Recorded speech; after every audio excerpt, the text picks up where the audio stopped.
Hey, bienvenue dans ton Yann et Frank. Aujourd'hui, on complète notre série municipale avec la Ville de Québec. On reçoit Sam Hamad en studio. Donc, on espère que vous allez apprécier l'entrevue.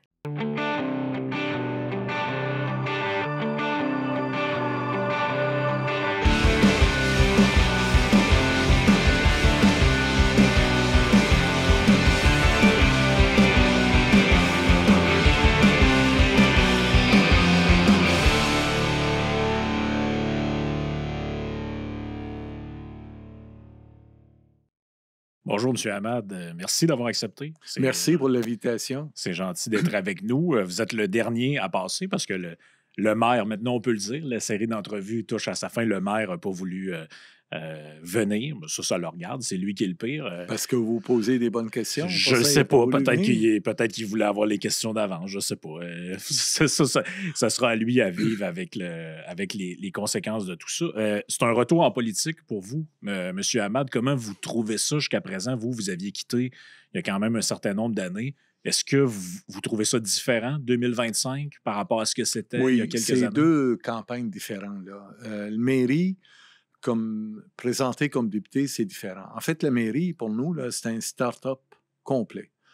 Il faut partir un parti, fonder un parti, il faut recruter des candidats, 21 candidats, il faut préparer le programme, il faut mettre des bénévoles, l'équipe de communication, les sites Internet, les médias sociaux. Alors, c'est vraiment énorme, beaucoup le financement, beaucoup d'ouvrages.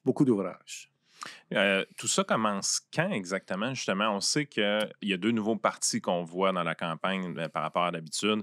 Il y a Respect citoyen qui ont commencé il y a 2 ans environ. De votre côté, Leadership Québec, c'était plus court que ça, le Oui, temps. On a fondé le parti mois d'avril 2025. C'est ça, c'est récent. Alors, ça fait pas 6 mois, là. Et donc, c'est là qu'on a fondé le parti. Évidemment, on a réfléchi avant en groupe restreint. Là. On était 4-5, là, qu'on pensait, ça vaut-tu la peine? Est-ce qu'il faut le faire? Puis ça. Puis après ça, on a pris les décisions, quoi faire, fonder le parti, etc. Il y a tombons dans le vif du sujet, je pense que c'est ça qui intéresse le plus les gens. Puis on viendra peut-être au détail de votre programme après, mais est-ce que le retour en politique a été motivé par la question du tramway? Parce qu'il y a beaucoup de gens qui sont concernés par ça à Québec. Bon, l'équipe du maire et d'autres candidats en font un projet qui doit absolument se faire. Et de votre côté, vous êtes prononcé contre, vous avez dit que c'est plutôt un SRB que ça nous prend. J'aimerais ça que vous expliquiez un peu, dans le fond, est-ce que c'est relié à ça, votre retour en politique? Et dans le fond, peut-être on va venir à expliquer qu'est-ce que votre projet apporte par rapport au tramway. En fait, moi, j'ai, ma petite histoire, là, moi, j'étais un gars qui est arrivé au Québec à l'âge de 20 ans. Je suis arrivé avec 2 valises, pas de parents, pas d'amis, personne. Et la société québécoise généreuse m'ont accueilli, m'ont formé, m'ont aidé, même m'ont habillé et m'ont permis d'avoir des rêves. Alors, ça a toujours été pour moi, il faut que je redonne aux Québécois, à la société, ce qui m'a permis d'être. Mais j'ai commencé quand j'étais plus jeune, m'impliquer partout. J'étais président de la Chambre de commerce, l'Ordre des ingénieurs, Centraide, l'Aubrivière, fondateur. Alors, je me suis impliqué partout. À un moment donné, j'ai senti que je peux faire plus. Là, je suis allé en politique.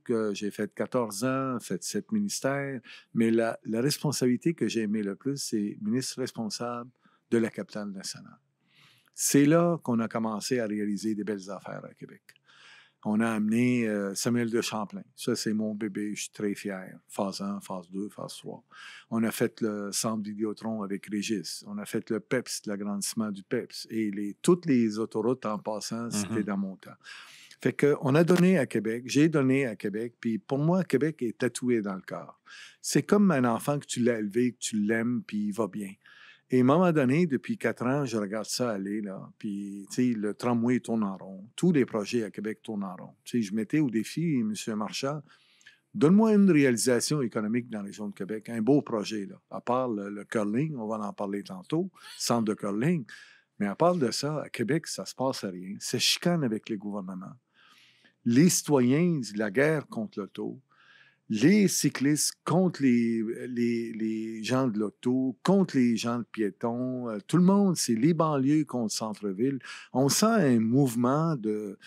tu sais, toujours un contre l'autre, et on tourne en rond dans plein de dossiers. Alors, j'ai trouvé que ça allait mal. Pour moi, là, ça allait mal. Ce que j'ai connu dans le temps où on avait des nouvelles entreprises qui se développaient, tout va bien, des nouveaux projets. Puis aussi, je voyais des chicanes. Chicanes avec le maire de l'OIE, le chicane avec le gouvernement, partout. Donc, il y avait comme un esprit un peu négatif. Et là, je me suis dit, ben, je pense qu'il faut faire quelque chose. On ne peut pas rester le même. Et c'est comme ça que j'ai décidé de revenir. Le tramway, c'en est une raison, mais l'état de la Ville de Québec, c'est une grosse raison. On sentait que l'épuisement que vous vous exprimez là venait aussi de beaucoup d'entrepreneurs de chambres de commerce. Oui. Est-ce qu'il y en a qui vous ont approché justement pour vous convaincre de partir en Oui. politique? En fait, il y en a. Les gens d'affaires me parlaient souvent. Ils disent là, le développement économique, ça va pas bien. Je me rappelle il y a des gens aujourd'hui qui m'ont aidé à développer notre programme économique. Il y en a plein qui ont. Ils disent là, on n'a pas d'écoute. On n'a rien. On arrive pour en parler de développement économique. Ça ne marche pas. Les voyages de développement économique, c'est tourisme, c'est rien de développement des affaires. Les commerçants, des restaurateurs qui m'arrêtaient, puis quand je suis à leur restaurant, ça n'a pas de bon sens. On enlève les parkings, on enlève... tu sais, les commerces, c'est difficile. Hein? Un commerçant aujourd'hui, là, c'est pas un métier facile. Là. Ça a l'air le fun, là, mais tu sais, ces gens-là travaillent très fort. Ils n'ont pas besoin d'en ajouter d'autres fardeaux qu'avoir leur clientèle puis essayer d'avoir du monde. Les citoyens, évidemment, m'en parlaient, tous les âges, les pistes cyclables l'hiver, ça, là, c'est la discussion que j'entendais partout. Les gens sont écœurés, déneigement, les trottoirs ne sont pas déneigés, les chauffeurs d'autobus me parlaient, pas parce que j'ai embarqué dans l'autobus, mais parce que des fois, je suis arrêté sur une lumière tout à côté, baisser leur fenêtre, puis ils me disaient, on est écœurés. Puis... Alors, je sentais partout un sentiment Et ce qui m'a frappé, là, c'est pas un endroit, c'est partout. Tu sais, on va dans le Vieux-Québec, on entend. On va à Charlebourg, Val-Bélair, Sainte-Foy. On entend ça partout. Quand on regarde la campagne électorale, on la sent hostile, Oui. cette campagne électorale-là, mais quand on la regarde au travers du prisme déformant des médias. Parce que sur le terrain, les candidats, vous allez quand même bien, vous avez l'air à bien vous entendre. Dans les débats, vous avez l'air à bien vous entendre aussi. Par contre, avec la lentille des médias, on sent une hostilité, puis c'est pas entre les candidats, on sent que c'est les journalistes envers deux candidats principalement. Dans la première phase de la campagne, cette hostilité-là était très dirigée vers vous. Finalement, ça s'est transféré également à Stéphane Lachance. Qu'est-ce qui se passe dans la Ville de Québec pour que ces médias soient aussi hostiles à du changement? En fait, c'est mon expérience en politique. Les médias, c'est pas mon adversaire. Puis il faut pas qu'ils deviennent mon adversaire. Ça, là, c'est une erreur totale à faire pendant une campagne électorale. Nous, on continue à dire on veut envoyer nos messages. Puis il faut envoyer nos messages avec tous les médias. Et on jugera après. Et évidemment, moi, je n'ai pas connu une campagne électorale où j'ai senti qu'on était traité top-notch. Jamais. Il n'y a jamais un politicien qui a dit « Ah, moi, j'ai été traité 100%. » C'est jamais arrivé dans votre carrière. Là. Non. Puis pas ma carrière, mais la carrière de plusieurs que j'ai vues. Donc, il ne faut pas focusser là-dessus, faire la guerre. C'est une perte de temps. On ne change rien. Au contraire. On augmente l'hostilité, on augmente. Donc, il faut focusser sur notre message. Puis moi, là, la politique, pour moi, il y a un mot qui dit « Politique is people ». La politique, c'est les citoyens. C'est les porte-à-porte. C'est la présence sur le terrain. Si tu veux faire de la politique, tu n'es pas capable d'aller sur le terrain, tu es mieux rester chez vous. C'est là que ça se passe. C'est le contact humain. La politique, là, c'est le contact humain. C'est parler aux gens, les entendre dans qu'est-ce qu'ils n'aiment pas, qu'est-ce qui ne va pas. Puis, évidemment, bien, jaser avec tout ça. Ça, là, c'est là qu'on est heureux. Puis ici, juste compléter là-dessus, en 2025, de plus en plus, on est capable de parler directement aux citoyens. C'est un peu même ce qu'on essaie de faire dans l'entrevue ici. On pourrait essayer de transformer ça, je pense, dans un grand débat avec beaucoup d'hostilité, par exemple. Mais au contraire, on a plus une approche de vous laisser 80% du temps de parole, vous mettre en valeur, puis vos idées surtout, puis on va parler beaucoup de votre programme. Mais vous, de votre côté, le moyen maintenant que vous avez de parler aux citoyens sans le filtre médiatique, c'est beaucoup les réseaux sociaux. Oui. Est-ce que vous sentez que vous l'avez assez exploité, ce filon-là, Mais en fait, dans la campagne? moi, je ne suis pas un expert là-dedans, mais je me suis entouré par des bénévoles et je sais une chose, ils travaillent très fort. Alors, tu sais, on avance là-dedans. Évidemment, c'est nouveau pour nous, mais quand même, des bénévoles très forts, très bons, fidèles, loyaux, puis ils font leur possible. Puis moi, je pense qu'on a fait, tu sais, on a fait une partie de la job. Je suis pas capable de vous le dire aujourd'hui, honnêtement, c'est quoi l'impact majeur, mais par contre, je le sais qu'on a fait ce qu'on a à faire. On a envoyé des messages, puis vous avez raison, là. C'est... euh, mes enfants n'écoutent pas les nouvelles. Ils s'en vont dans les médias sociaux. Une bonne partie de la société, puis d'ailleurs, la preuve, c'est que les médias eux-mêmes, ils ont changé leur style. Ben oui. Alors, eux-mêmes vont là-dedans. Donc, on le voit, ce virage-là, qui est très important. Et évidemment, on n'a plus le choix, là. Il faut aller là, rejoindre. En fait, l'idée en politique, c'est rejoindre le plus possible le monde. On rejoint par les médias sociaux, le terrain. Et le terrain, il reste que c'est un élément important parce que vous avez le feedback direct du citoyen. Et là, vous le savez, là, ça va-tu mal, ça va pas bien? C'est les meilleurs sondages. Les sondages, en passant, on n'a pas parlé encore, là, mais il faut méfier des sondages. Il faut méfier beaucoup des sondages. Moi, toutes les campagnes électorales que j'ai faites, là, on n'a jamais été en avance. C'est un libéral, hein? Oui, mais on a gagné. On a gagné quand même. Mais justement, comment on fait pour composer? Comment vous composez avec ça, dans le sens où, j'ai déjà demandé à d'autres candidats, mais quand on est sur, puis je pense le pire, c'est le pire ou le mieux, selon le point de vue, c'est au fédéral. Il y a tellement de sondages qu'on a l'impression qu'on connaît l'issue avant le vote. Parce qu'il y a 20, 25, 30 sondages qui sortent. Au municipal, on n'a pas beaucoup de données sur... Là, on a un sondage ici, on en a un autre, mais tout dépend les échantillons sont plus petits, on ne sait pas le taux de participation. Vous naviguez un peu à vue, dans le fond. C'est que vous devez vous fier au terrain, aux gens que vous rencontrez. Est-ce que vous vivez ça de manière différente par rapport à quand vous étiez au provincial? Oui, et c'est encore plus. Parce que je trouve que les sondages au niveau municipal, c'est un petit peu... tu sais, c'est pas vraiment...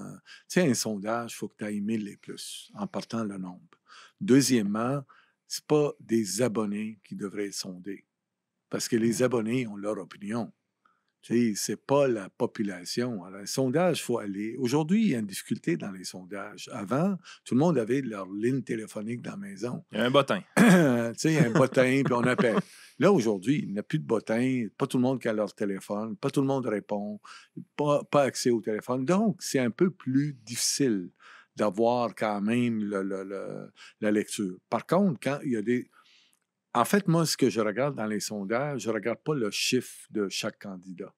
Ça, là, c'est souvent, c'est pas là. Il faut regarder la volonté globale du changement ou la satisfaction. Pour moi, là, lire un sondage, je regarde juste ces deux chiffres-là. Ça, c'est l'ensemble de l'œuvre. C'est là que tu vois que celui est en place, c'est-tu bon ou non? Tu sais, à la dernière élection fédérale, il y avait une volonté de changement très importante contre Justin Trudeau.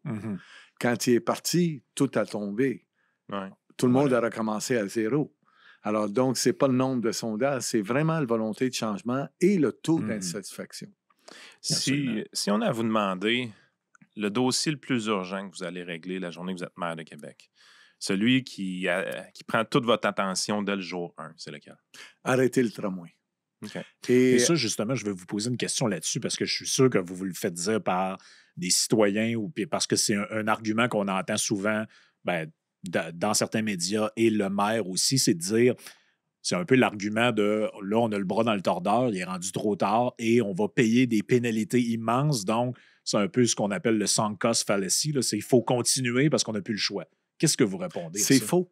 C'est faux. Et c'est totalement faux, à condition que vous avez un projet. Nous, en fait, ce qu'on a fait, on a amené une alternative. Parce que pour moi, j'entends, ça vient des citoyens. Ça vient des gens de Val-Belair, de Charlebourg, Le Bourgneuf, Beauport. Ces gens-là ont dit, nous, on n'est pas servis. On n'est pas bien servis. Mon enfant, quand il va à l'université, là, c'est 1 heure.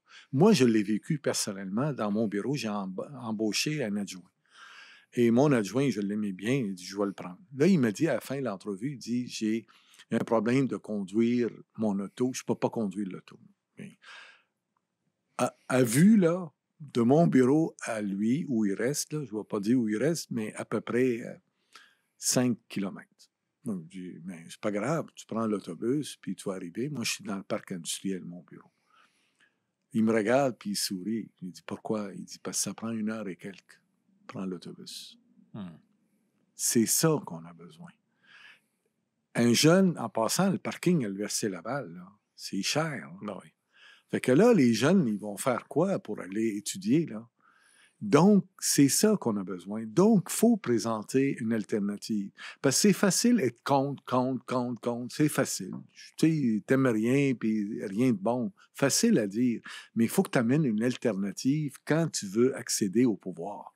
Nous, on a amené une alternative qui est raisonnable, qui est faisable et est basée, puis pour ne pas tomber dans le piège, nous, ce qu'on a fait, on a pris toutes les études, la dernière étude de la Caisse de dépôt qui présentait des tracés en fonction de la circulation. On l'a repris la même tracé que le tramway de Legendre à l'Université Laval. On arrête là. Puis on a mis un SRB dans le même tracé. Donc, on aura un tramway sans rail, sans fil électrique, qui va servir le même temps, la même capacité, ce coin-là. Par contre, on a dit de l'Université Laval vers le centre-ville par René Lévesque. Ça n'a pas de bon sens. C'est inacceptable. Un tunnel. Et le tunnel, en général, c'est l'élément d'ingénierie qui coûte le plus cher. Des surprises en masse. Puis là, en plus, on va charcuter le centre-ville avec un tunnel pendant 5 ans. Donc, nous autres, on a dit, no way, on arrête ça. Par contre, boulevard Charest, en bas, il y a besoin de développement davantage. Alors, on a pris un SRB. SRB, c'est quoi? Service rapide par bus. C'est un bus articulé qui est rapide. Puis, tu le mets sur une voie dédiée. Ça veut dire qu'il n'y a personne qui le dérange. Il va aller aussi vite que n'importe quel mode de transport. Il y a du béton de chaque côté, normalement. Exact. Puis, non, mais il n'y a pas tu peux traverser parce qu'il y a des lumières. C'est pas un tramway où tu as une dalle surélevée puis tu ne peux pas traverser. Tout ça. Tu peux traverser avec les lumières. Donc, notre projet est basé sur ça. Donc, on utilise tous les travaux préparatoires faits pour le tramway. En fait, travaux préparatoires, c'est quoi, là? C'est qu'ils ont déplacé des tuyaux, des fils électriques d'un côté à l'autre pour que si le tramway passe, qu'il n'y aura pas de travaux en dessous là, pour réparer les fils électriques, tout ça. Nous autres, on utilise tous ces travaux préparatoires-là. Donc, on utilise l'argent qui a été investi pour accélérer notre projet. Donc, il n'y a pas de pénalité. Ben non. Pour sortir du projet. Exact. Avec zéro, au contraire. Puis l'avantage qu'on a, compte tenu qu'on n'a pas de rail, on n'a pas de fil électrique, puis nous, dans notre projet, on sert les banlieues avec des autobus qui vont aller amener le monde vers la ligne centrale. Donc, on sert tout le monde en même temps, les banlieues et le centre-ville, puis ça va aller plus vite, la moitié du temps, 6 ans. Les coûts, c'est 4 milliards au lieu de 15 milliards, 10 milliards. Et l'autre chose, c'est pas intrusif dans le centre-ville. Donc, c'est un projet qui répond à la mobilité, qui sert les banlieues, puis on va passer à d'autres appels après. Puis quelle est la différence, juste en terminant sur ce sujet-là, entre ce projet-là et l'ancien projet de SRB qui devait se connecter avec la Rive-Sud, qui a été comme abandonné parce que Lévis a tiré la plug en bon français à un moment donné. C'est-tu le même, pour que les gens nous suivent, c'est-tu le même genre de projet ou il est différent? Il y a un ajout dans ce projet-là, c'est qu'on prend le gendre, on s'en va vers l'Université Laval, et l'autre ajout, on fait Le Bourgneuf, on va servir Le Bourgneuf, ce qui n'était pas là. Donc, il y a des ajouts, en fait. On l'améliore. Puis moi, j'ai aucun problème de travailler avec Lévis. Donc, on a proposé un SRB à Lévis aussi. Donc, le SRB à Lévis peut être connecté avec le SRB à Québec. Quand je regarde ce projet-là, j'ai tout le temps trouvé que c'était quelque chose que les fonctionnaires tripaient, puis que les politiciens apprenaient à triper une fois rendus au pouvoir. On se rappelle, Régis Labombe fait sa campagne, il n'y en a pas de tramway. Le projet d'Anne Guérette, un projet de fou. Puis ensuite, Bruno Marchand, il dit peut-être, mais non, mais oui, peut-être, avec des modifications, mais pas sûr. Puis finalement, il devient religieux par rapport au tramway. C'est quoi l'anguille sous roche dans ce projet-là? Parce qu'on se doute, là, moi, ce que j'ai compris depuis longtemps, toute la tuyauterie, il fallait que ce soit refait. Les rues, il fallait les ouvrir. On n'avait pas le choix. Les infrastructures de la Ville de Québec sont en immense déficit. Pourquoi on n'a pas dit la vérité à la population, puis juste dire, il faut juste ouvrir les rues, puis refaire les trucs au lieu d'arriver avec des gros projets comme ça? Mais tu sais, moi, j'ai entendu sur le terrain, comme discours, hey, toutes les villes européennes ils ont des tramways, c'est le fun, c'est cute. Mais moi, je suis pas là. Moi, là, c'est quand tu veux gérer les fonds publics, les taxes, là, je disais ça ce matin. À la Ville de Québec, on ne gère pas des dons, on gère des taxes. Donc là, puis il faut penser, là, moi, c'est ça qui m'anime. Je vois des familles faire leur achat à l'épicerie, puis je vois que le monde, c'est pas tout le monde a le moyen. C'est pas tout le monde que, malheureusement, sont riches. Ces gens-là, là, travaillent fort. Ils n'y arrivent pas tout le temps. Puis là, on les fait payer des taxes. Puis, ah ouais, ils parlent là parce que moi, j'ai un rêve. Puis là, toi, tu vas payer. Alors, moi, je suis pas là. Donc, je pense à ces gens-là. Alors, ce projet-là, le tramway, c'est comme toutes les villes européennes, on devrait avoir. Mais en passant, là, le SRB, Los Angeles, San Francisco, Winnipeg, Pittsburgh, il y en a plein de pays dans le monde, des villes dans le monde, qui ont un SRB, puis c'est la mode de plus en plus. Puis, y a-t-il Pourquoi? une option rien pantoute? Moi, je suis plus dans Rien ce pantoute. dans Ben, ce camp-là. Un rien. service d'autobus un peu plus flexible, Ouais. un peu plus mobile. Mais parce qu'il n'est pas assez, parce qu'il y a une capacité. L'autobus, c'est une question de capacité. C'est comme tu as une famille de 6 enfants, puis tu achètes une petite voiture. Ben, les enfants, ils n'ont plus de place à embarquer pour avoir du plaisir. Nos autobus, présentement, est-ce qu'ils débordent? Ou... En fait, il faut revoir les tracés. OK. Ils ne débordent pas tout le temps. Tu as raison. Mais en fait, ce qu'on fait, c'est les heures de pointe. Quand tu regardes en dehors des heures de pointe, c'est ceux qui sont vides là, en bonne partie. Mais dans le transport, c'est ça le défi. C'est qu'il faut que tu réponds à une demande dans les heures de pointe, les heures où les gens travaillent. Actuellement, les autobus, c'est 80 personnes, capacité. Ouais. Il y a des tracés, comme Le Bourgneuf à Québec, là, c'est vraiment là, la circulation la plus dense. On n'a pas parlé beaucoup, là. C'est là que la plus dense. Parce qu'il y a un rabattement. Les gens... C'est le bout sur Robert Bourassa. Ça. Exact. Robert Bourassa, ça, c'est une acte. Bien, on l'a vu sur Capital aussi. Alors là, ce qu'il faut... L'autobus, 80 personnes ne répond pas. Par contre, un SRB, dans le fond, un SRB, c'est quoi? Un double autobus, là. C'est un autobus articulé qui peut amener vers 200. Fait que là, on transporte 200 personnes qui vont répondre à la demande dans les heures de pointe. Mais s'il n'y a pas En dehors de ça, bien là, on réduit. Donc, on n'a pas besoin d'amener d'autres mondes pour faire. On a un besoin. Parce que là, on amène une immigration, on amène des travailleurs, beaucoup de travailleurs. Les travailleurs ne sont pas tous en automobile, donc il faut donner ces services-là, surtout les jeunes aussi, pour aller à l'université, au cégep. Donc, il faut répondre, mais évidemment, pour répondre, c'est une question de capacité. Le gros débat qu'on a actuellement, le tramway, pour moi, il y a trop de capacité, ce qu'on a besoin. Et pour ça, on l'enlève et on est capable de répondre. Si on va un peu vers justement l'administration de la ville, j'ai noté plusieurs points intéressants. Vous dites 0 nouvelles taxes. Oui. Réforme de la taxation municipale et réduction des dépenses. Et ça, réduction des dépenses, on ne l'entend pas souvent. J'ai hâte de vous entendre là-dessus parce que c'est dangereux, ça. C'est de l'austérité. Exactement. En fait, moi, j'étais président du Conseil de Trésor. Puis, vous savez, le Conseil de Trésor, qu'est-ce qu'il fait en général? Il gère le budget du gouvernement. Puis, on gère les projets d'infrastructure. Puis, souvent, lorsque vous êtes en train de gérer les dépenses, vous n'êtes pas en train de dépenser, normalement. Vous êtes en train de diminuer les dépenses. Donc, je l'ai vécu. Et d'ailleurs... Mais là, est-ce qu'on parle de vraie austérité dans le sens que... Non, mais ce que je veux dire, c'est que... Je lance un chiffre, il y a 200 millions de dépenses l'année d'après. Il y en a 197 ou il y a juste une réduction de l'augmentation comme que vous avez fait avec les libéraux à l'époque, puis vous avez été accusé d'austérité? Là? Oui, mais... Est-ce que c'est une vraie réduction de dépenses que vous parlez? Oui. Fait qu'il va y avoir moins de dépenses l'année d'après. Oui, en fait, je vais vous le dire comment. En fait, moi, je regardais les finances de la ville. Je regardais les états financiers. Juste en passant, j'aime ça. Oui, puis je vais vous le dire, j'ai posé une question à M. Marchand, combien d'employés vous avez à la ville? Il n'était pas capable de répondre. Après 4 ans. J'ai demandé quelle est la masse salariale. J'ai demandé à Stéphane Lachance aujourd'hui. Évidemment, il a tourné de bord. Je ne sais pas si vous regardez là la question, il a tourné de bord. Parce que, tu sais, quand tu veux gérer, là, ça, c'est des facteurs importants. Comment on a d'employés, M. Hamel? Combien? On a 5 733. Vous saviez la réponse. Alors, masse salariale, 721 millions. Parfait. Combien on dépense pour la dette? 311 millions. Ça, c'est le service de la dette, ça? Oui. Wow. Oui, monsieur. C'est quoi le budget de la ville? 2 milliards 15 millions. Combien on reçoit en taxes municipales directes des citoyens? 1,5 milliard. Posez-moi d'autres questions. C'est parfait. Combien de policiers qu'on a? 900. Donc là, comment on fait pour réduire les dépenses de Comment la on ville? fait? Parce que c'est toujours la même affaire. À chaque fois qu'un politicien dit « faut faire attention à nos dépenses », vous allez couper les services aux Oui, citoyens. Je tout l'ai ça. entendu Oui, pendant j'imagine 14 pour ans. ça. Oui. Et sais-tu quoi? Par expérience. Au début, j'arrivais comme ministre, j'étais naïf. Je ne connaissais pas ça. On veut couper. Je demandais de couper. Ah oui, il me dit, faites-nous un programme, couper des coupures. Il arrivait avec des coupures. 2 jours après, le monde chialait partout, à l'extérieur du ministère. « Hey, ça n'a pas de bon sens, tu me coupes mes programmes. » Les coupures, on le faisait vers les services. Ça fait mal. Le gouvernement, qu'est-ce qu'il fait dans ce cas-là? Il recule. Ouais.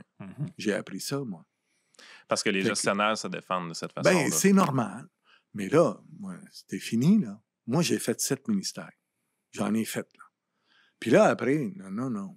Là, ce qu'on va faire à la ville, on va geler l'embauche. Commencer, il n'y a plus d'embauche. On va utiliser l'attrition. Il y a des gens qui partent à la retraite. Nous, à la fin de l'année, on va couper, total, 200 employés. OK. 200 postes. Et 200 postes administratifs. C'est pas quelqu'un qui fait ses boîtes. Grosso modo, c'est que vous utilisez les départs à la retraite puis vous devriez arriver à cette En chiffre-là. partie, et on va travailler l'administratif. On va travailler la bureaucratie. Fait qu'il y a des gens qui vont faire la boîte? On va regarder si on n'a pas besoin, on n'a pas besoin, point final. L'autre chose, mais dans l'administratif, dans la bureaucratie. Mettons, les gens qui administrent la taxe pour la litière à chat. Là. Exact. Ça, c'est peut-être pas nécessaire. Les chats, pas la litière. Ouais. Ils administrent les chats. Ouais. S'ils administrent les litières, ça va coûter encore Ouais, plus c'est cher. ça. Il ne faudrait pas leur donner Écoute, d'idées. l'exemple là, d'une bureaucratie, un exemple d'une bureaucratie, ils ont dit on vous taxe 60 $ taxe d'immatriculation, mais on va vous donner des billets d'autobus. Là. Venez chercher. Là, parfait, le monde, OK, on va voir c'est quoi patente. Là, il fallait prendre un rendez-vous, aller telle journée, aller chercher les tickets. C'était l'enfer.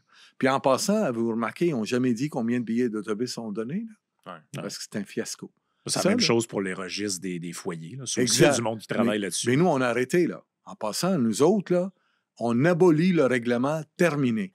Les Québécois, là, amusez-vous avec votre foyer en paix. On va vous donner la paix. On va travailler sur la technologie, mais on abolit le règlement. Ça, là, le chat, là, les chats, là, ils riaient de ça, M. Marchand, là. Les chats, là, j'ai vu, à un moment donné, un reportage, il y avait des gens de la ville qui surveillaient les maisons, voir s'il y a un chat. Puis après ça, ils allaient cogner pour demander, avez-vous votre chat? À Québec, ça? À Québec. Pour ramasser 15 piastres. Puis 13 piastres. 13 piastres. C'est Alors là, rentable, après, ça. vous avez un chat, vous. Ouais, vous devez payer 13 piastres. La personne qui a fait ça, es-tu payé 13 piastres de l'heure? Sûr que non.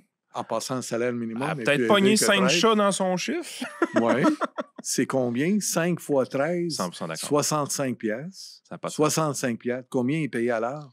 Mais tout ça est arrivé, M. Hamad, parce qu'on sait, la CAQ a fait un projet de loi récemment Oui. pour permettre aux municipalités de diversifier Ouais. leurs revenus, toutes Ouais. sortes de nouvelles façons de taxer.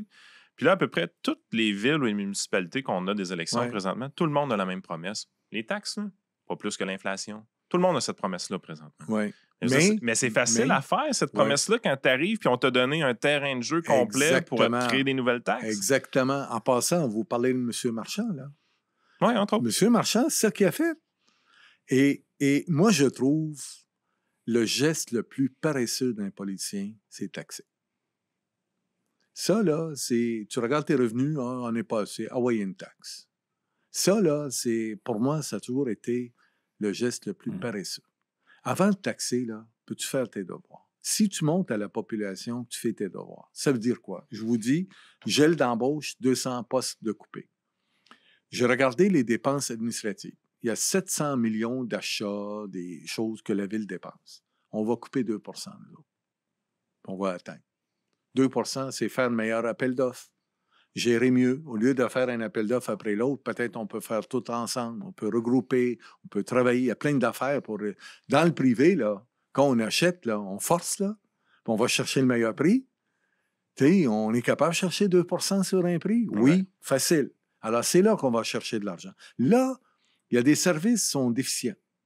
Déneigement. Parlons-en. Le plus gros qui est évident dans ces services déficients-là, je veux dire, La plus grande honte présentement à Québec, c'est le RTC qui finit 9e sur Oui. 10 dans le rapport. Oui, ça, c'est une honte. Qu'est-ce qui se passe avec le RTC Mais présentement? ça, je vais l'attaquer de l'autre côté, mais vous l'expliquer. Je vais finir la ville parce que c'est deux États financiers différents. Là.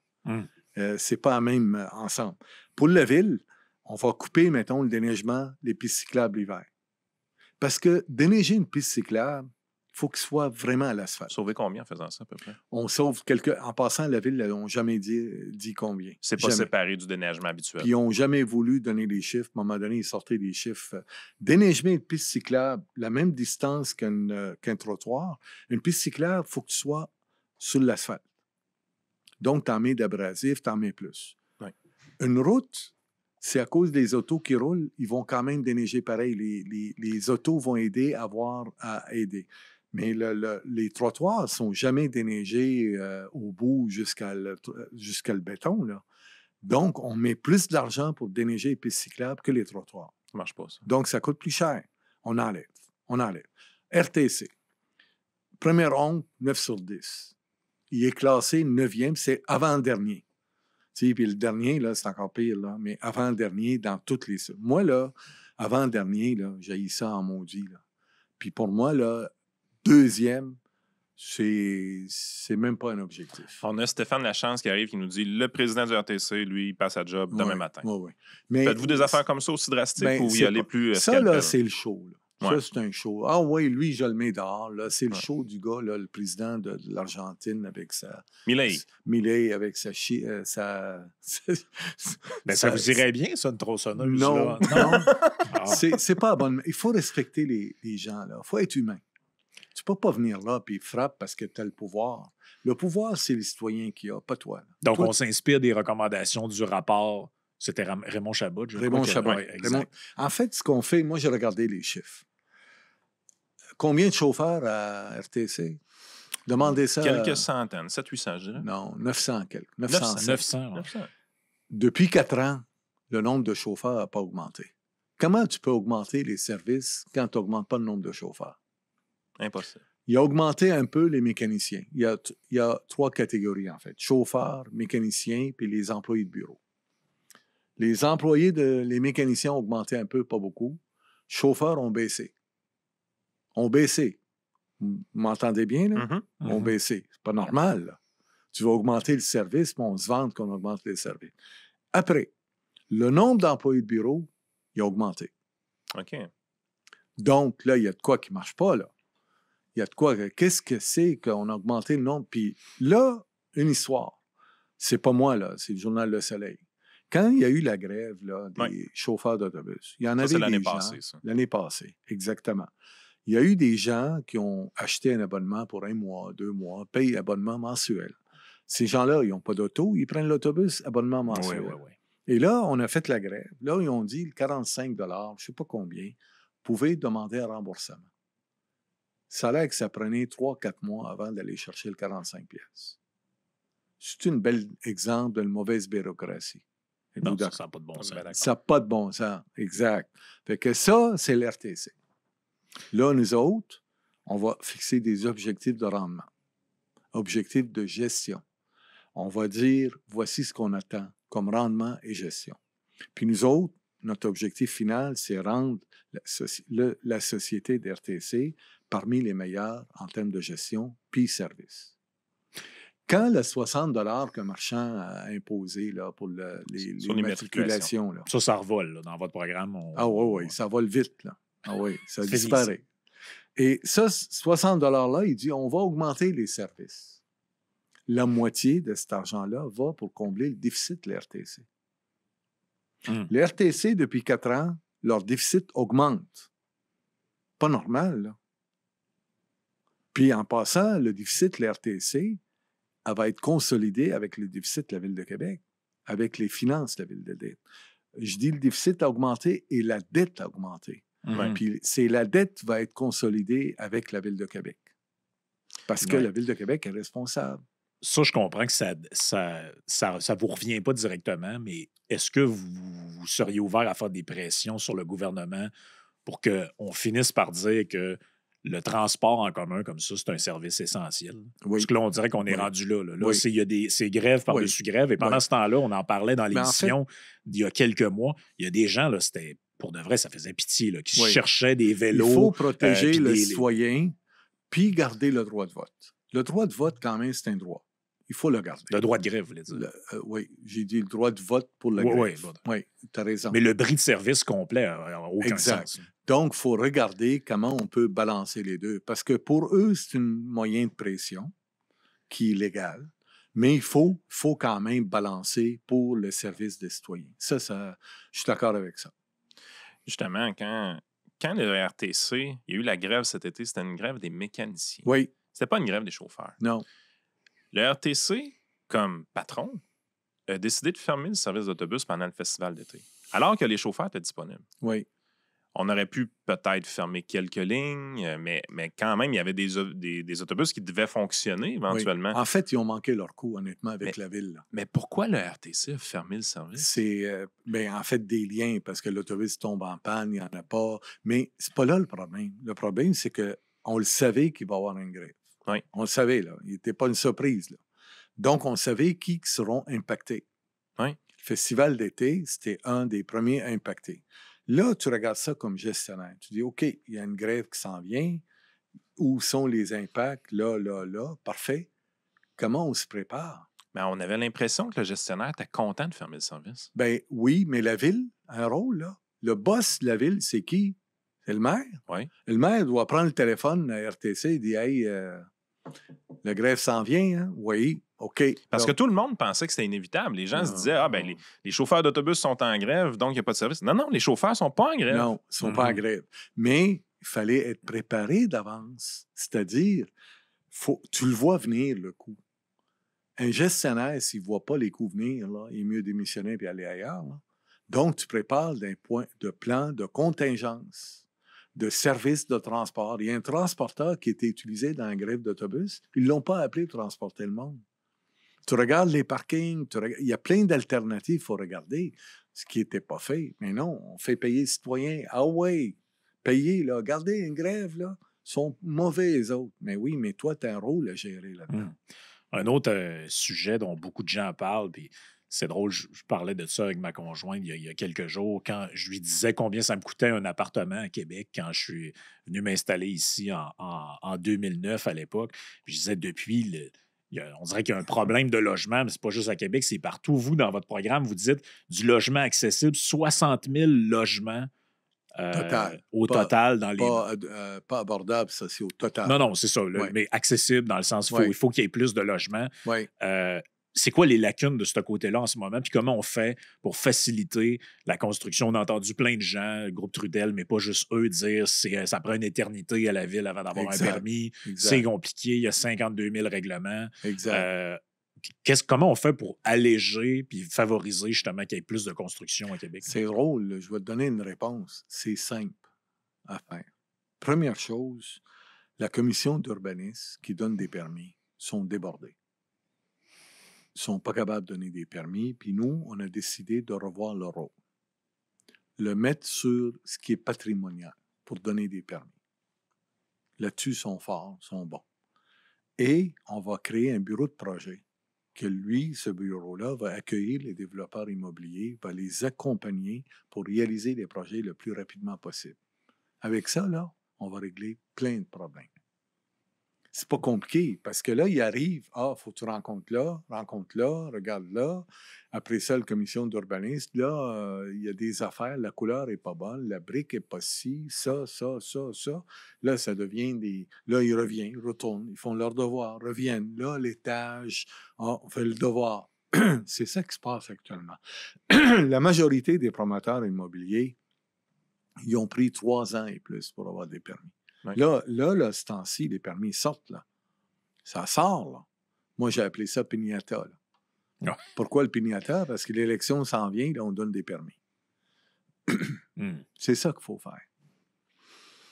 L'accès, par contre, dans ta question, qui est intéressant, c'est que les jeunes, l'autre fois, je parlais à mes garçons, leurs amis, ils disent, nous autres, on a le misère d'acheter aujourd'hui, là. C'est difficile. Et là, nous, ce qu'on fait, premier achat de propriété à Québec, on va donner un crédit pour la taxe de bienvenue. Mhm. La taxe de bienvenue, la taxe de mutation, ça a l'air de rien. Tu achètes, après ça, tu reçois une facture 3, 4, 5 000 dollars que tu payes, que tu n'as pas vu ça dans ton... Tu sais, tu es allé voir ton banquier pour le prêt, puis là, il faut que tu en ajoutes 5 000. Nous autres, pour une maison moyenne, propriétaire moyen, 470 000, autour de 5 000. Alors, on va donner un crédit. Imagine, là, tu as un crédit de 5 000, mais ça va te permettre d'acheter peut-être l'électroménager, des affaires dans la maison, meubler un peu plus. C'est quelque chose d'assez classique qu'on entend comme mesure. Puis je pense que le défaut que je vois de cette mesure-là, c'est toujours, c'est un peu comme un stimulant sur la demande. Alors qu'en réalité, la raison pourquoi les prix augmentent vite, c'est un problème d'offre. Je pense que vous le comprenez quand même bien quand vous parlez des 60 000 unités. Oui. Oui. Ces 60 000 unités-là vont-elles être suffisantes pour régler le problème d'offre de la Ville de Québec? Parce que Québec est attractive, donc les gens veulent venir habiter ici. Mais d'un autre côté, il faut se loger de manière abordable. Moi, je ne crois pas tant que ça au logement hors marché. Je pense que c'est une distorsion de marché qui amène plus de problèmes qu'autre chose. Mais à un moment donné, si on augmente l'offre, on va finir par ralentir la croissance des prix. Mais on dirait que personne, présentement, utilise ces mots-là. Tout le monde parle de logement hors marché ou de crédit un peu comme vous avez fait pour la taxe de bienvenue. À un moment donné, je me dis, construisez, Québec est attractif, il y a une grosse demande, construisons. Nous, on fait les deux côtés là, en même temps. On encourage les gens à acheter parce que les jeunes, ils ont besoin d'aide. Et en même temps, on va accélérer le développement. Il faut accélérer le développement, tu n'as pas le choix. La demande est là. Ça, là, pour un développeur immobilier, c'est agréable en maudit d'avoir la demande. Là. Sauf que ça prend son permis pour bâtir. Puis le problème qu'on a vécu avec M. Marchand, c'est que le fait d'attendre 3 ans, les coûts de construction ont augmenté de 20 Oui. Fait que là, le cadre financier d'un projet, là, avec des coûts de 20 de plus, tu es obligé de reviser. Est-ce que vous allez vers une densification intense, une densification douce, comme Jackie Smith va dire? Oui, en fait, pas douce ni intense. Il faut être raisonnable là-dedans. Tu sais, centre-ville, on ne touche pas à ça. Mais il y a des endroits que tu peux densifier davantage. Tu sais, il y a un étage de plus. Ou, tu sais, tu peux avoir... Puis d'ailleurs, la densité, là, ceux qui prônent la mobilité, bien, si tu n'as pas de densité, tu n'as pas de mobilité. Donc, ça prend la densité pour justifier davantage des projets de mobilité. Est-ce qu'on ouvre des terres un peu, des terrains? Parce que les gens, on le sait, ont toujours une préférence un peu pour l'unifamilial. On est nord-américain de ce côté-là. C'est ces terrains-là qui manquent beaucoup. Actuellement, moi, je connais ça un petit peu. Il y a 2 clientèles. Il y a des personnes âgées qui vont dire, moi, je vais vendre. Moi, j'ai vu le modèle. Là. Le modèle, tu vends à 400 000 ta maison. Ton 400 000, le rendement du 400 000 que tu vas placer te permet de payer ton condo. Donc, tu n'as plus d'autres dépenses à faire. Donc, il y en a plein des gens qui vont dire, je vais vendre, je vais aller dans un condo. Ce que vous dites, c'est qu'en construisant un petit peu plus de condos, vous allez inciter des gens à libérer leur maison familiale. Puis, les jeunes vont acheter les maisons familiales, vont rénover, vont embarquer. Puis, en même temps, évidemment, si on a des terrains disponibles, des projets disponibles là, pour des maisons familiales, il faut pousser, il faut aider. Puis, évidemment, oui, il faut... Parce qu'il y a des gens... Comme moi, quand j'ai commencé, ben, tu sais, c'est le fun d'avoir une maison familiale, là. T'as les enfants, t'as la liberté, t'as la cour en arrière. Puis ça, c'est symbole nord-américain, comme vous dites, ce qui nous distingue d'ailleurs des autres. Mais on peut faire ça. On peut faire des condos, puis on peut faire des logements locatifs aussi. On est capable de faire les 3. Ouais. Parce qu'il y a quelques années, il y avait comme un projet sur les fameuses terres des Sœurs de la Charité pour qu'on construise là-dessus de toutes sortes de types d'habitations. Et là, il y a eu une levée de boucliers de gens qui disaient « Mais c'est épouvantable, il ne faut pas contribuer à l'étalement urbain. » C'était l'agriculture en passant. Oui, c'est ça. Mais là, à un moment donné, il faut que les gens vivent quelque part. Oui. Je pense que tout le monde devrait convenir de ça. Là. Les gens doivent avoir un chez eux. Puis il y a beaucoup de jeunes qui aspirent à avoir leur maison, leur terrain. Et là, on dirait qu'il y a beaucoup de gens qui disent, ben là, c'est terminé, ça. T'sais, aller vivre en condo ou dans une tour quelque part. Puis... Moi, je pense qu'il faut développer où on est capable de développer d'une façon correcte. Là. Et, évidemment, il y a des lois là, qui ne touchent pas la ville. Là, l'agriculture, les terres humides. Alors, ça, il faut respecter. Mais en même temps, on est capable de faire deux choses en même temps. Là. On est capable de respecter, mais d'autres terrains peuvent... Puis il y en a en passant. Moi, j'ai entendu, il y a des développeurs immobiliers pour le développement unifamilial, là, sont là. Quelque chose que je trouve intéressant, puis je veux qu'on l'aborde avant qu'on termine, c'est dans votre On est plateforme. rendu à terminer. Ben, pas tout de suite, là, Moi, j'ai mais du fun, là. quand même. Il reste 15 minutes. Je pense que vous êtes un des seuls candidats que j'ai vu que dans son programme, il y avait quelque chose de vraiment spécifique à un quartier. Vous avez une section qui s'appelle la relance de Saint-Roch. Oui. Et vous parlez de ça, ça représente à peu près 40 millions en 4 ans. Et là, vous dites, bon, je nomme une série de mesures, puis vous commenterez après. On dit plus de policiers dans les secteurs où il y a ces problématiques. On parle de stationnement gratuit sur Saint-Joseph. On parle de crédit de taxe pour les commerçants, revitalisation de parcs et des jardins dans ce secteur-là et travailler avec le communautaire dans ce milieu-là. Qu'est-ce qui se passe avec Saint-Roch et pourquoi ce plan-là serait... Parce que j'ai l'impression qu'on parle de la revitalisation de Saint-Roch depuis 30 ans à Québec. On l'a réussi. Jean-Paul Lallier, avec le gouvernement de Québec, on a réussi à revitaliser. D'ailleurs, il y a un parc à son nom. Voilà, qu'aujourd'hui, que M. Marchand ne veut pas réparer la fontaine de Jean-Paul Lallier. Il dit on va attendre le tramway avant les... Puis je l'ai invité d'aller chez Canac acheter ce qu'il faut pour réparer une fontaine. Puis on ira ensemble si tu veux. Mais nous autres, on va la réparer. C'est un symbole de revitalisation. Il y a des symboles, il faut toujours les garder pour nous rappeler de ce qu'on a fait. On a négligé Saint-Roch depuis quelques années. On a laissé aller. La saleté, la drogue, la présence policière est moins. Les groupes communautaires n'y arrivent pas. Alors là, il faut donner un coup. Nous autres, on a mis un programme. En fait, on va augmenter le nombre de policiers. Pourquoi? Parce que ça commence par la drogue. On va attaquer à ça. Plus fort possible. Pour les commerces, les vendeurs de drogue. La drogue, on va l'attaquer comme il faut. Ça enlève un gros problème. Après ça, on va aider les groupes communautaires de sortir les gens qui sont là en itinérance. Puis en même temps, il faut soulager les commerçants. Alors, on attaque tous les fronts ensemble, mais avec une méthode. On ne l'a pas fait. Les policiers me disent qu'il y a moins de police là-bas.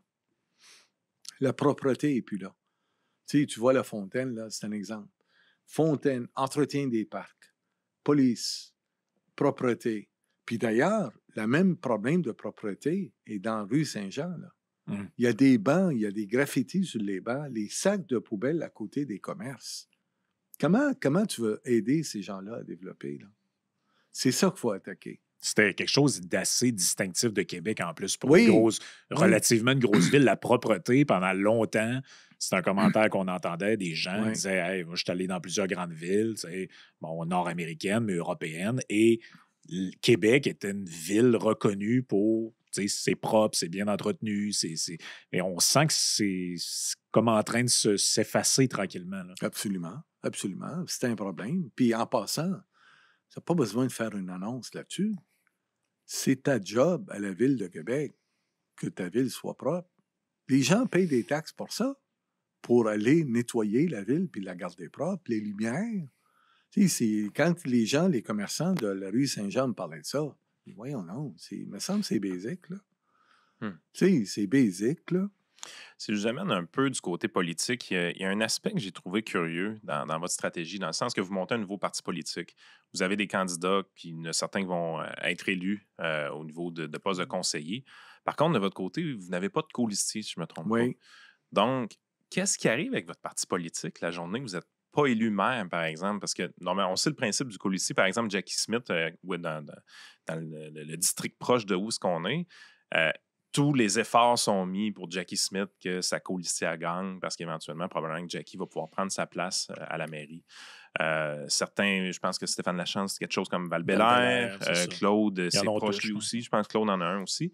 Vous avez choisi une stratégie. M. Marchand, il y en a un aussi. Exact. Vous avez choisi une stratégie sans colistier. Oui. Moi, c'est un offre que je fais à la population. Moi, là, quand tu n'es pas élu maire, là, tu rentres après colistier. C'est pas... Pour moi, là, les gens, ils ont dit non. Correct, tu t'en vas. Qu'est-ce qui va arriver de vos conseillers si vous rentrez pas? J'ai une très bonne équipe. En passant, on a 4 anciens conseillers municipaux. On a des gens, tu sais, je dis souvent aux journalistes, comparez pour le fun notre équipe avec toutes les autres équipes. Vous allez voir, là, c'est pas long, là. On a un ancien sous-ministre des Relations internationales, ancien président du syndicat de la Ville de Québec, Jean Gagnon, ancien expert en mobilité, Jean Côté, Donald Gagnon, qui a plusieurs magasins, Chico, Harvey's. Tu sais, on a vraiment. Puis on a des gens qui travaillent dans le domaine social aussi, des travailleurs sociaux, comme la candidate dans Saint-Roch, comme Émilie, comme. Puis on a d'autres qui ont fait la politique. On a une bonne équipe. Moi, j'ai confiance à l'équipe après. Si on n'est pas élu, l'équipe va continuer à travailler fort puis bâtir leur chose. Mais il y a un principe derrière ça. Moi, je me présente à la mairie. J'offre mes services.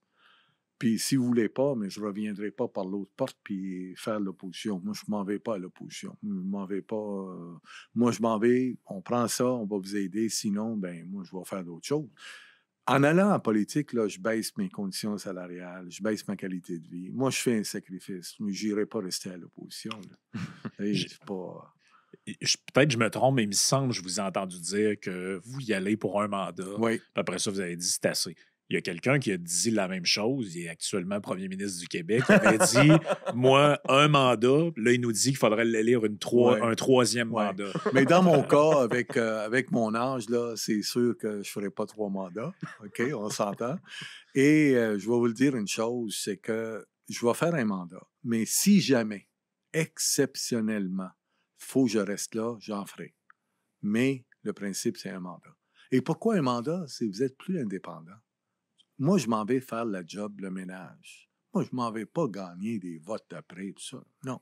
On fait la job, on fait le ménage dans les finances publiques, on règle le dossier de tramway, on met la Ville de Québec à l'ordre, on ramène notre capitale nationale. Puis là, vous ne m'avez pas parlé de développement économique. J'ai hâte que vous me parlez de développement. On est le seul qu'on a un programme de développement économique en place. Allez-y. Et on est le seul qui parle de la vraie économie, là. Et donc, je m'en vais faire ça, puis après ça, ben là, on ramène la ville, on prend la relève, ils vont gérer la ville. Pour le développement économique. Parce qu'on a l'impression que le développement économique à Québec, depuis des années, le seul sujet, c'est le tramway. Bâtissons le tramway, puis là, il va pousser des trucs comme par magie. Ben oui, 80 000 emplois. 80 000. Là, les promoteurs, apparemment, attendent juste ça pour construire des logements. Puis on va avoir la main-d'œuvre nécessaire, puis on va avoir tout ce qu'il faut, puis ça va être le paradis. Il y a une forme de pensée magique. Puis toute la technologie, tous les entreprises, tous les manufacturiers, les autres ne sont pas importants. Non. Toute l'industrie des pharmaceutiques, l'industrie de défense, l'industrie de technologie, le laser, l'optique, les autres, c'est pas grave. Là, vous parlez de ça, de la défense dans votre plateforme. Développer le secteur de la défense nationale avec l'appui des PME, ça me... Oui, monsieur. Je suis curieux de vous entendre, parce que c'est la première fois que j'entends parler de ça au niveau du municipal. Parce que première chose, le responsable du développement économique de la ville, ça va être moi. Moi, je vais prendre ça en charge moi-même personnellement. Deuxièmement, ce qu'on veut faire, on va prendre une centaine d'entreprises qui ont un potentiel. On va les coacher. On va amener les champions qu'on a à Québec, là, d'entreprises qui ont réussi dans la vie. On va les amener pour aider et coacher ces entreprises-là pour les propulser plus loin. Ça va... Puis moi, je dis 100, mais je suis convaincu qu'on va se rendre à 1000 un jour. Deuxièmement, ce qu'on va faire, le repreneuriat. Le repreneuriat, c'est un défi majeur. Là. Les gens veulent acheter l'entreprise, mais trop cher, pas capable. Donc, il faut aider. On va faire. C'est quoi aider exactement? Aider, en fait, là, faire la transition, trouver le financement et aussi, quand tu vois les jeunes qui vont prendre l'entreprise, mais là, il faut qu'elle soit au niveau environnemental, répondre aux critères, c'est des produits, l'export. Il faut que tu sois. On ne parle pas de subventionner dans votre cas. Non, pas nous. Non, mais il y a des gouvernements qui subventionnent, nous autres, on ne subventionne pas. Nous autres, on va jouer l'intermédiaire pour amener tout le monde là-dedans. Mettre ces gens-là en relation, autrement dit. Exact. Puis aider, puis pousser pour avoir des résultats. Pas juste les mettre en relation. Où tu es rendu, pourquoi tu n'es pas là, on avance comment. Et je parle de côté gouvernemental. L'autre élément, on veut faire un forum économique pour commencer, puis juste avoir le tenter le pouls, les gens disent comment on peut faire mieux avec vous. Après ça, on va faire le hub d'intelligence artificielle. L'intelligence artificielle, aujourd'hui, est à Montréal. Beaucoup d'argent à Montréal. On a très peu à Québec. On a des entreprises qui sont capables de faire quelque chose. On va les travailler ensemble avec le centre de recherche à l'Université Laval, puis on va faire des applications municipales. Pourquoi? Exemple, inscription loisirs. Peux-tu accélérer, faciliter? Gestion des lumières, de circulation. Peux-tu le faire? Entretien des lumières de rue, déneigement, transport en commun. Il y a plein d'applications qu'on peut les faire avec l'intelligence artificielle. Et la défense, maintenant, votre question. Mhm. Actuellement, le gouvernement canadien s'en va vers des dépenses exceptionnelles en défense. C'est une occasion en or. Il ne faut pas en manquer. Mais ce n'est pas un rôle de la ville seulement, c'est la région. Donc, on va s'asseoir avec tous les joueurs de la région, on va dire, on s'assoit ensemble, les maires, les mairesses, et on regarde la photo de nos entreprises, on dit comment on se regroupe tous ensemble pour offrir un produit intéressant pour attirer des contrats. Tout simplement ça, mais ça prend le leadership. Et l'autre, dernier élément, on va faire des missions commerciales dans l'économie, visées sur l'économie pour augmenter notre exportation aux États-Unis et en Europe. Ça, c'est votre compte de dépenses première classe? Oui. Quand j'étais ministre, en passant, rarement, j'ai pris première classe. C'était autorisé. Jamais pris. Moi, je dis, là, si je vais prendre un verre de Bordeaux, là, du vin Bordeaux, là, je vais aller l'acheter à SAQ. Je n'irai pas en France pour prendre un verre de Bordeaux. Mais ça, c'est une autre affaire qui, on dirait, à la Ville de Québec, puis Montréal aussi, c'est devenu comme une habitude. À un moment donné, les élus partent en Europe, ils vont à Copenhague, ils vont à Bruxelles, ils vont un peu partout. Et là, ils reviennent avec toutes sortes de bonnes idées. Voici telle piste cyclable, telle autre affaire. Ça va ressembler à quoi un peu les relations avec l'international? Moi, ça va être vraiment business. Si c'est payant d'aller là, je vais y aller. S'il y a des résultats, on va y aller. S'il n'y a pas de résultats, pas payants, pas de tabou. J'ai pas besoin de voyager. J'ai voyagé. Je connais tous ces villes-là. Et... Pas de temps à perdre. Non. C'est drôle, c'est la première entrevue qu'on fait au municipal qu'on n'en a pas encore abordé. Peut-être on peut terminer là-dessus. Le périphérique, le troisième lien, c'est quoi votre position? Moi, je suis pour. Là-dessus. Pour des raisons de sécurité, transport des marchandises, puis on a juste 2 ponts. Le tracé actuel? Non. Parce que le tracé actuel, là, ça, c'est un problème. C'est que si on avait un maire qui s'assoit à la table de décision avant d'apprendre la nouvelle, la chose sera différente. Si, mettons, si c'était moi, puis là, le gouvernement dit, regarde, on pense à ça. Non, faites pas ça, c'est pas bon. Ça, c'est le manque de leadership. Mais c'est ça, le problème qu'on a, je pense, dans ce dossier-là aussi, c'est depuis le fameux retrait de Lévis sur le SRB, les relations entre Québec et Lévis sont refroidies un peu. Mais il me semble qu'on devrait avoir les deux villes. Mais là, en ce moment, bon, le maire de Québec, il ne l'a jamais vraiment dit, mais on sait qu'il est contre. Il n'a jamais voulu pousser. Mais si le maire de Québec et le maire de Lévis poussent là-dessus, ça va finir par se faire. En fait, oui. Puis actuellement, le maire ne s'entend pas, les deux maires. Exact, c'est ça. Et un autre élément que tu n'as pas parlé, c'est le gouvernement. Le maire est en chicane avec le gouvernement. Fait qu'il ne l'invite pas. Il ne dit pas qu'est-ce qu'ils veulent faire. Ça, c'est un autre gros problème. Alors, moi, je pense qu'on devrait s'asseoir à la table avec le gouvernement et les maires de Lévis. Regardez, là, on peut-tu travailler ensemble pour avoir un beau projet pour tout le monde? Puis quand on va arriver, là, personne ne va être contre. Mais là, il apprend ça, lui, aux nouvelles. Ah, le tracé s'en va là. Il sort le premier pour critiquer. Donne quoi, là? On perd notre temps, là. On perd notre temps. Pensez-vous que les caquistes voulaient le faire, le projet? Moi, je pense qu'il y avait la volonté de le faire. Oui, je pense que Parce que l'impression que plusieurs ont, c'est que le tracé qui a été présenté, c'est pour ne pas le faire. Oui, je ne suis pas dans les impressions. Moi, je pense qu'ils ont une volonté de le faire. Et évidemment, si tout le monde travaille ensemble, ça sera plus facile. Et un gouvernement ne peut pas décider tout seul tout ce qu'il faut. Il faut que tu travailles. Moi, je l'ai fait avec Régis, là. Tu sais, on travaillait Samuel de Champlain. Lui, il y avait des travaux à la ville. Tu sais, la côte de l'église, je pense. Puis il y avait des tuyaux, tout ça. Tu sais, on travaille ensemble. On dit, OK, mais on va aller là parce que c'est mieux pour toi. Puis, tu sais, après ça, on donnait ça, tu sais, aux gens. Puis réaliser, tu n'as pas le choix, là. On va conclure avec une question que je me suis amusé à poser à quelques reprises. Je vais vous la poser aussi.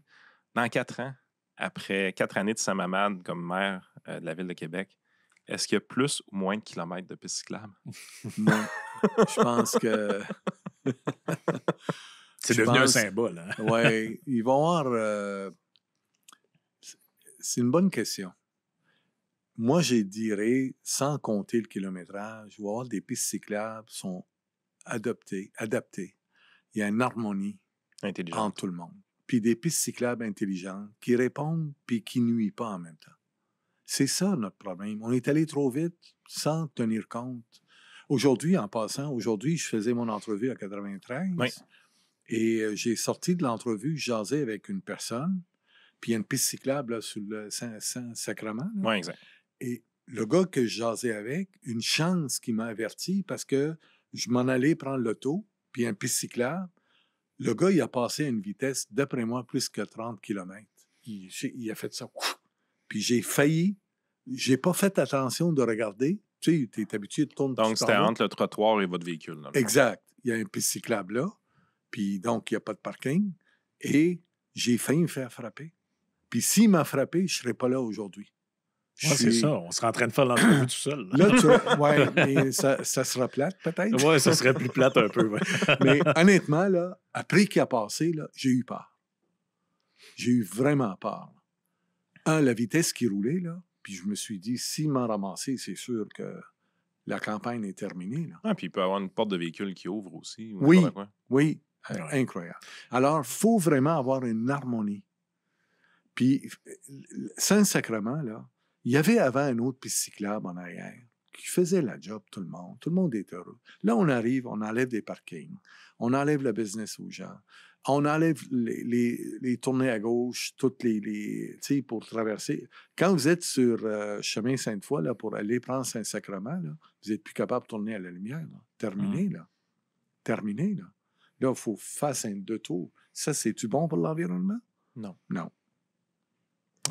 M. Hamad, merci beaucoup. Merci. Bonne Une chance. chance. Puis Merci. on rappelle aux gens d'aller voter. Ça s'en vient. Là. C'est dans les prochains jours, la journée. Dimanche 2 novembre, en fait. C'est décisif. la dernière chance des citoyens de Québec d'arrêter le projet de tramway. C'est le 2 novembre.